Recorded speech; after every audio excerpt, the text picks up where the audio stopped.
For the first 11 years of my life, I lived in a home that was riddled with addiction, alcoholism, abuse. 1984, I became a ward of the state.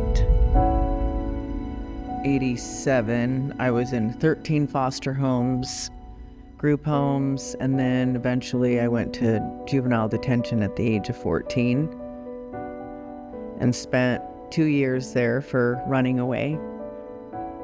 At the age of 17, leaving the state of Alaska and traveling down the West Coast, and that began my time of experimenting with drugs. Ended up in San Diego. I was 17 when I ended up there and met my son's father and decided to come back to Alaska. The summer of 91 is when I gave birth to my son. But I really truly didn't know how to be a normal parent because I had been raised by the system. I'd grown up in a very abusive environment, but I knew how to love. I just had no skills of being responsible. Finally, somebody in my life loved me.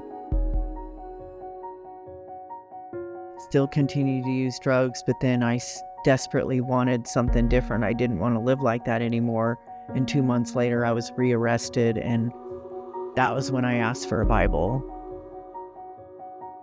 I started having some clarity. I was like, I am not what people say I am who God says I am.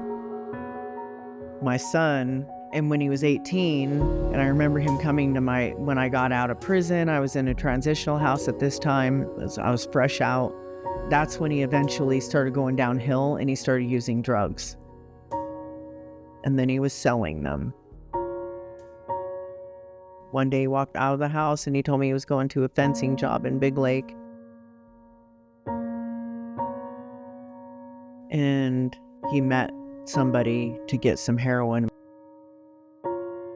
But the guy that killed my son robbed him. I still have healing because I have a lot of post-traumatic stress disorders. A lot of trauma.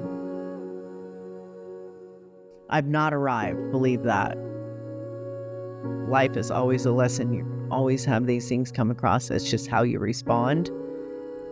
Find people that are truly going to help you become the best version of you that you can possibly be, because you're worth it.